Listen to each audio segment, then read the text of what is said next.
This 249-mile fence cost billions. But the real reason you've never heard of. A wall of steel climbs over steep mountains, cuts through thick forests, crosses deep rivers, and disappears into empty wilderness. It stretches for almost 249 miles, making it one of the longest and most expensive border fences ever built. The project cost billions of dollars and took years of planning, testing, and construction in one of the hardest places engineers have ever worked. But here's the strange part. This fence was not built to stop an invading army. It was not built mainly to block immigration. It was not even the true center of the project. So why would a country spend so much money building a massive barrier across such dangerous land? The answer is something most people have never heard. Because the fence itself is only one piece of a much larger engineering system. Hidden behind the steel are advanced sensors, cameras, patrol roads, command centers, and technology working together across hundreds of miles.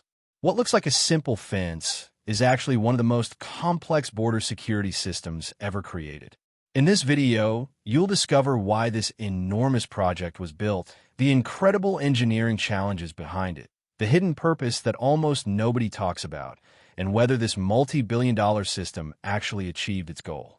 The border where this story takes place is unlike almost any other on Earth. It passes through rugged mountains, dense forests, icy rivers, and remote valleys where the weather can change without warning. Heavy snow, freezing winters, and rough ground make building almost anything incredibly difficult. The border is also politically important, stretching across hundreds of miles between two nations with a long and complicated history. For years, traditional patrols, watchtowers, and simple barriers could not fully control such a vast and challenging landscape. Engineers faced a problem that seemed almost impossible to solve. This is not just the story of a fence. It is the story of one of the largest border engineering projects ever attempted, and the crisis that forced an entire nation to build it. Long before the first steel post was placed in the ground, the border had already become one of the country's biggest challenges. Year after year, the number of illegal crossings continued to rise. Smuggling groups learned every hidden path through the mountains and forests. They crossed rivers, climbed steep hills, and moved through areas where very few people lived. Every successful crossing showed just how difficult the border was to control. Border guards worked day and night, but the landscape always seemed to have the advantage. Many places could only be reached on foot. In winter, heavy snow blocked roads and covered mountain trails. Thick forests reduced visibility, while deep valleys created countless places where people could disappear without being seen. Even with helicopters, vehicles, and patrol teams, covering every mile of the border was almost impossible. The problem grew larger each year. Smuggling networks became more organized and more confident. They moved people, weapons, drugs, and other illegal goods across the border using routes that changed constantly. Whenever security became stronger in one area, they simply found another way through. It became a never-ending game of movement and response. The rising number of security incidents also increased political pressure. Citizens wanted safer borders, while leaders faced growing questions about whether enough was being done. At the same time, the cost of protecting the border kept climbing. More officers were hired. More vehicles were purchased. More cameras and equipment were added. Yet despite these efforts, the results often fell short. The border was simply too long and too difficult for traditional methods alone. Experts studied many possible solutions. They suggested adding more patrols, building extra roads, increasing air surveillance, and placing more cameras along the border. Each idea offered some improvement, but none solved the main problem. The terrain was too harsh, the weather too unpredictable, and the border too vast to monitor every hour of every day. Slowly, a new idea began to take shape. Instead of relying mainly on people to protect the border, why not build a system that could work every minute, in every season, across the most difficult parts of the landscape? Not just a fence, but a network of barriers, sensors, patrol roads, cameras, and command centers working together as one. It was an ambitious plan unlike anything the country had ever attempted. the price would be enormous. The engineering challenges would be greater than anyone had faced before. Many people questioned whether such a project could even be built across mountains, rivers, and deep forests. But as the pressure continued to grow, leaders reached a difficult conclusion. If they wanted lasting control over the border, they would have to build a barrier unlike anything attempted before. But turning that idea into reality would prove even harder than anyone expected. Once the decision was made, engineers quickly discovered that designing the project would be almost as difficult as protecting the border itself. This was not a straight line across flatland. The route crossed rocky mountains, thick forests, rivers, wetlands, and steep valleys. Every mile brought a new problem that needed a different solution. Before any construction could begin, teams spent months studying the land.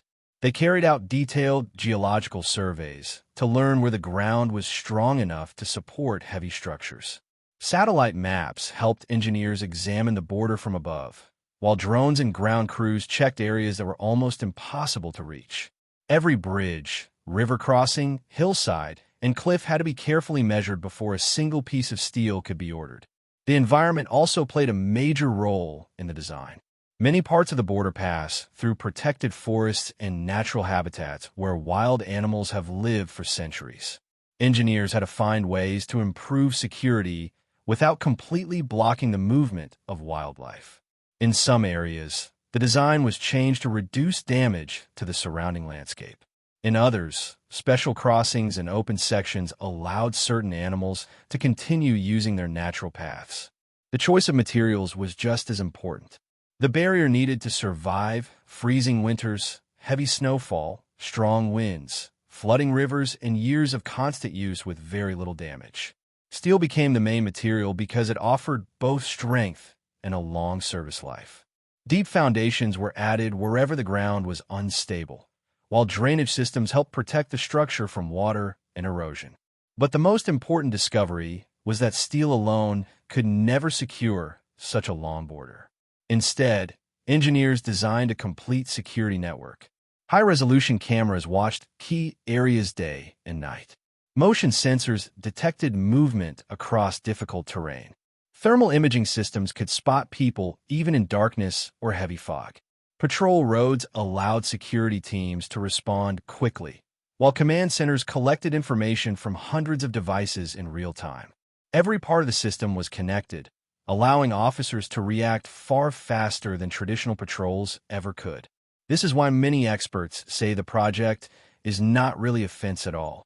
The physical barrier is only one part of a much larger system.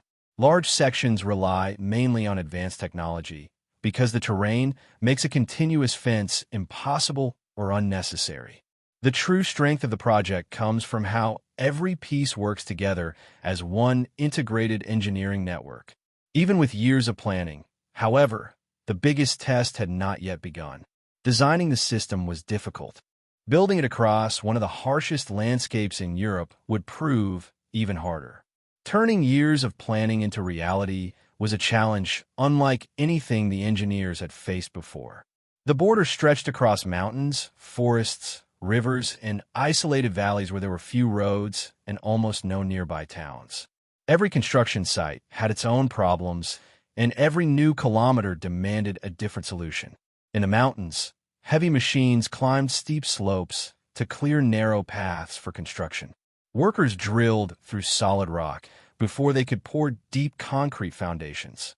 In lower areas, thick mud trapped equipment after heavy rain, slowing progress for days. During winter, frozen ground became so hard that digging sometimes had to stop until conditions improved. Snowstorms and strong winds often forced crews to leave unfinished work behind and wait for safer weather. Moving materials across such difficult land became a huge project by itself. Thousands of tons of steel, concrete, fencing panels, cables, and equipment had to reach places that normal trucks could barely access. Temporary roads were built through remote areas, while powerful cranes lifted heavy sections into place. In the hardest locations, helicopters carried supplies over forests and steep valleys that vehicles could not cross. Drones flew above the work, helping engineers inspect progress and check areas that were dangerous to reach on foot. Safety was always a top priority.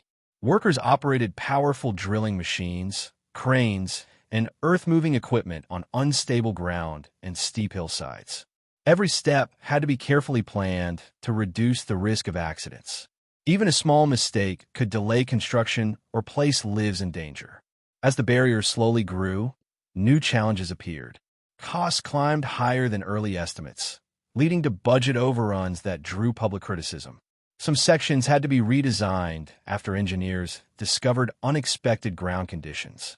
Environmental groups raised concerns about forests, rivers, and wildlife habitats, while politicians argued over whether the project was worth its enormous price.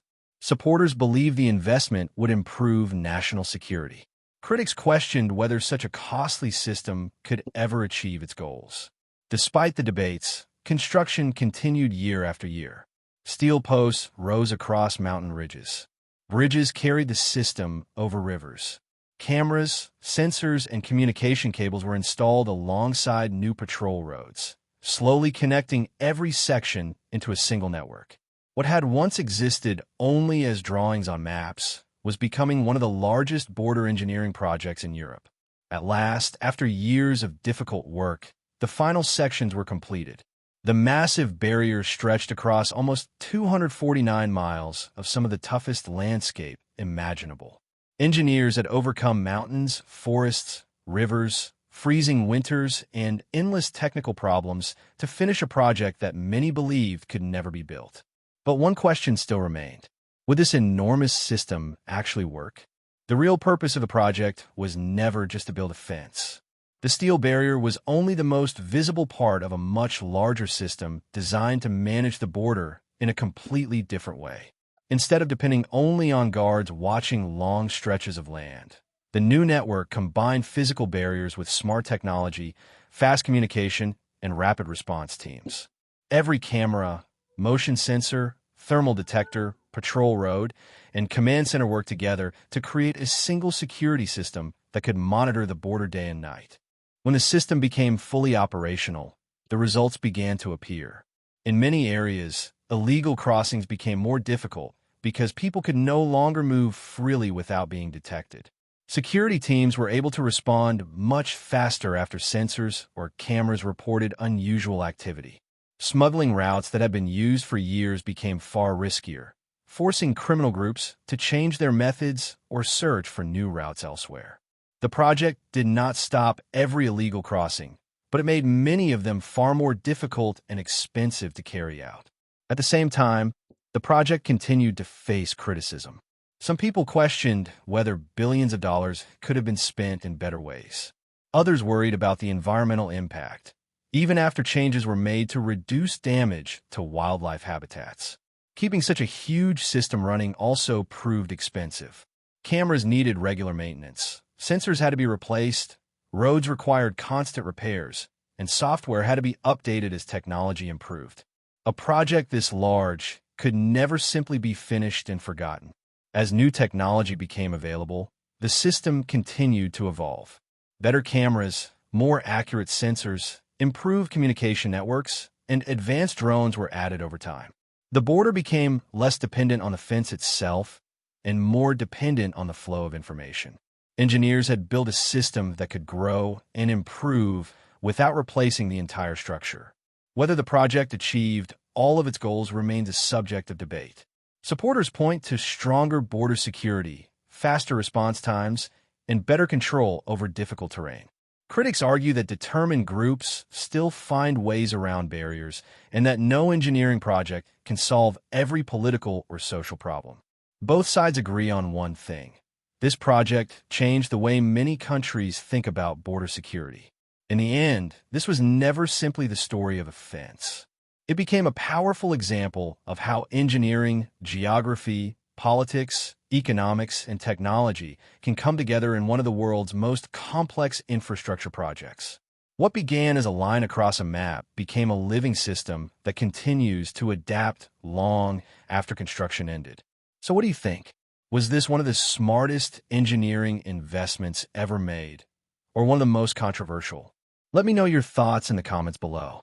And if you enjoy stories about the world's biggest engineering feats, subscribe, because the next project is even more unbelievable.